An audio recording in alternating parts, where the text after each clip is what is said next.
Hi, and welcome to Night Survive Space Engineers. This is going to be a decently long series. For this video, I'm going to introduce our survival world, introduce you to the rules of our survival world, the progress that we're at right now, and also we're going to go over our process for survival play itself. And then we'll get into some of the stuff that happened earlier on. We've been recording for some time, but we don't always record when we play. That's just the nature of playing with multiple people and sharing a world file and things like that. Um, so this is Echo Base. This is the first of our three bases in this sector, if you will, of space. You can see that we run the Stargate mod. That's one of the only mods that we run. We try to stay as vanilla as possible. Uh, but we do run the Stargate mod because that adds Stargates, which are up until the Jump Drive's recent edition, were the only real good way of traveling that I knew of between multiple bases. Also, we're fans of Stargate, so it's fun to have, a sort of homage to it. Like, let's be honest, in the actual show, you can't build Stargates. That's kind of the point. But you can in the game, this game, so, hooray! But if you couldn't build them, then they wouldn't exist. So, this is Echo Base. Now we're going to go ahead and go through this Stargate to there, which is Zulu Base. Zulu Base is where we spent most of our time playing in this survival world. When we first played, we spent a bunch of time here, using this as our as a grinder, the grinder setup here. Oh, I just almost killed myself. So Zulu Base is very small, and this was built before Oxygen. We are just now optimizing everything. We're getting ready for Oxygen. We're going to be adding Oxygen to our game world, and we all have decided on that. So we're slowly converting everything to being able to handle Oxygen. So this is part of our multiple attempts to sort stone and things like that back before sorting blocks existed. So we had a lot of different things that we tried to do to sort blocks and sort raw materials and things like that out. And ultimately it came down to a script. So if you press this button, it will open the Stargate leading back to Echo Base where we were. If you press this button, it will open the Stargate and it will take you to Delta Base, which is our most advanced base that we have.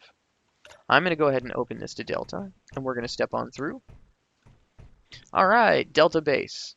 Now, when the series starts out, we're actually going to be here in Delta Base, and it's going to be back when we were first building it. So we had just gotten our first Stargate put together, and none of this stuff was really done yet. But you're going to see it now in its final state, or current state, I should say.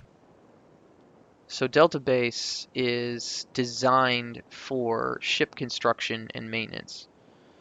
Um, this is where we're going to do all of our ship works. I mean, it really is. This is the place to do this. And you might be like, well, where'd you get all the resources for this?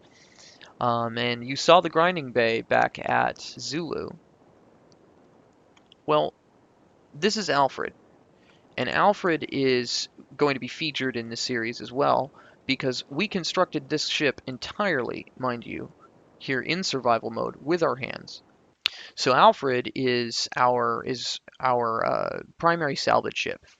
We use Alfred to grind down anything we don't need and convert it into parts resources that we can turn back into appropriate things like more ships, like Alfred.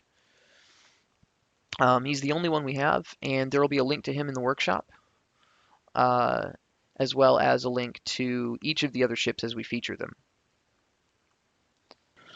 We've also used Alfred in combat, actually, and you'll get to see that. Uh, but he's not intended for that by any stretch of the imagination. This is Renaissance. This is actually a ship that we found in exploration as well.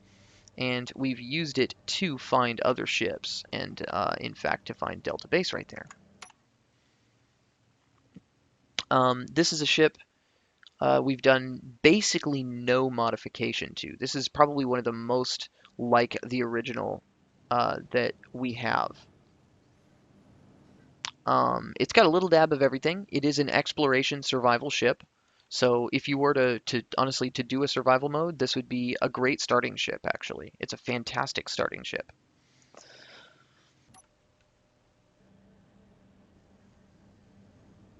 So you might be like, Kenthar, how did you find all of this cool stuff?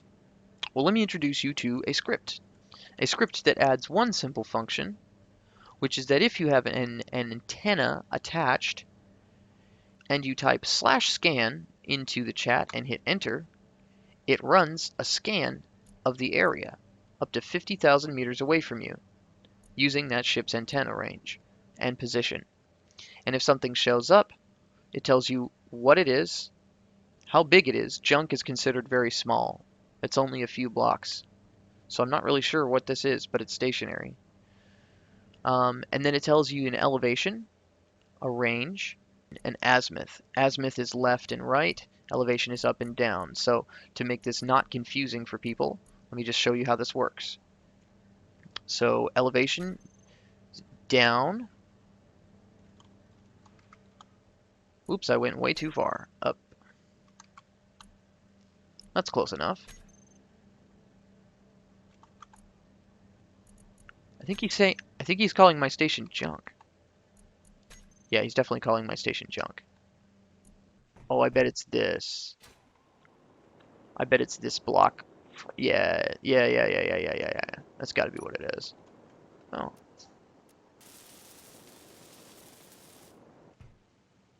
okay. So we've seen Delta, Zulu, and Echo. Let's go to a new sector, somewhere far, far away. Oh, I died. Oh no. Oh man. When we first started survival mode, we brought a couple of ships with us, but the main ship that we brought, the big ship that we brought, was this one. This is Homegirl, and this is the ship that we began and have been running our survival game in for some time now. Homegirl was originally constructed in creative mode a long time ago. Actually, it's at this point, Homegirl has been in a specific survival world of mine for uh, probably well over a year. Homegirl is a very large ship. It's actually you can't exactly feel the scale of her unless you put her next to something. But ultimately, this was the ship that I wanted to take into survival. I built the ship originally in creative mode, and I've always enjoyed the design, even though it doesn't look that great. I mean, aesthetically, it looks okay, but it's kind of got a goofy feel to it, and I've always kind of liked that about it. It's just sort of a little odd looking with these like sort of antenna and bug-like kind of appearance that it's got sticking off. It's not by any stretch of the imagination intended to be the prettiest ship. And oftentimes my ships aren't, but she was designed originally to serve a purpose, and it was one of the first ships I ever built, which is part of the reason it's so boxy looking and there's no doors over the hangar bays. Because this was long, long before doors were really a thing you could even do. It was back when rotors really didn't work well. You couldn't put them on ships for sure. Um, and I've always liked the open hangar feel, personally. That's just me. When you do survival mode, you want to bring enough resources to get started. Because it's a pain in the butt to start off vanilla. I mean, it's a pain in the butt to do like easy start. Easy start's not easy. That's why we brought this ship. So Homegirl is not in any way, shape, or form designed for combat, but as a utility carrier, she is fantastic. You can fit a heck of a lot in these hangar bays. Obviously, we keep a drone around because why not? And she comes equipped with everything, including a detector. I mean, you see, we just have all the things here. Okay, I'm going to go ahead and go into the options here. Oops. So, edit. Let's have a look at our mods. We have a skybox. I have the Titan engine. I added it. I'm actually about to remove it because it's not necessary.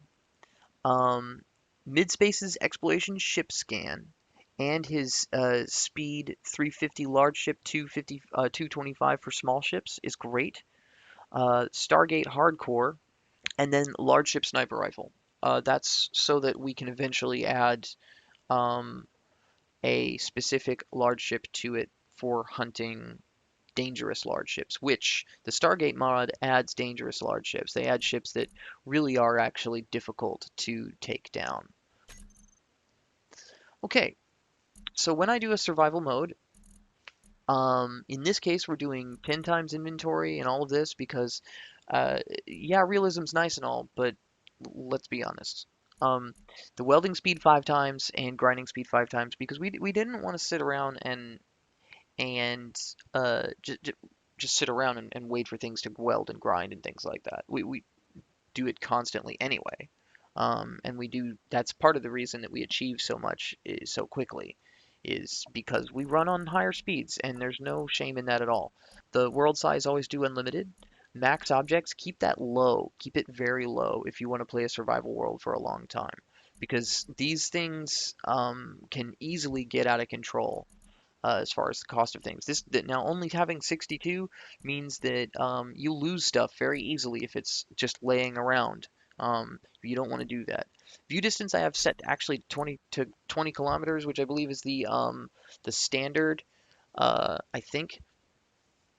But view distance, you just set that to whatever you want it to be. But just bear in mind that if your view distance is set to 20 kilometers, then when you do a scan for exploration ships that are sitting out there, new ones won't spawn any farther away than 20 kilometers. So even though the scan reaches 50 kilometers, uh, you won't be able to see new ships for a little while. Right now we're running jetpacks, obviously, voxel destruction, obviously, weapons are enabled, trash auto removal is on.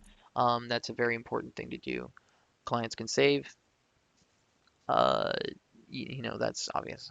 Show player names, thruster damage. I always do thruster damage.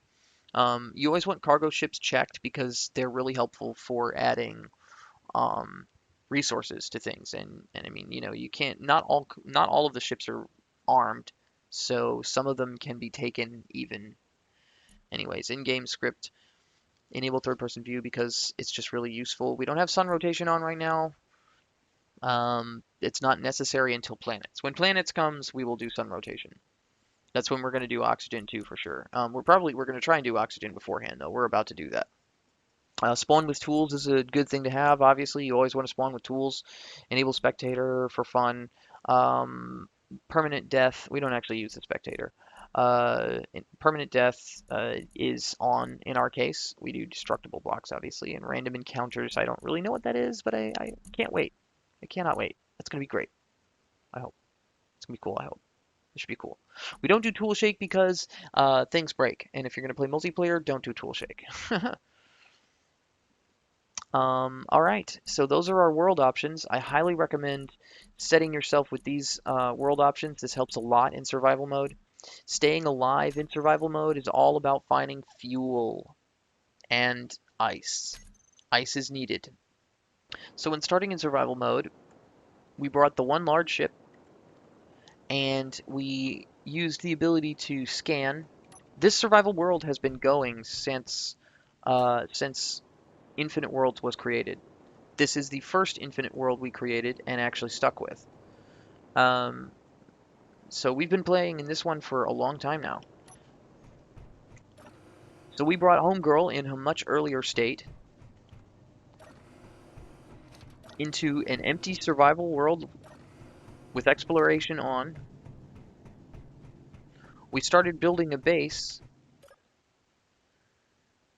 and we built more and more ships.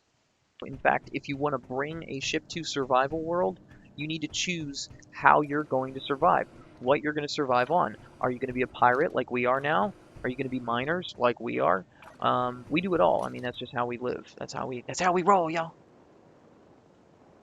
So without further ado, let's go back in time to when we had first discovered Delta Base and start watching some of our survival series.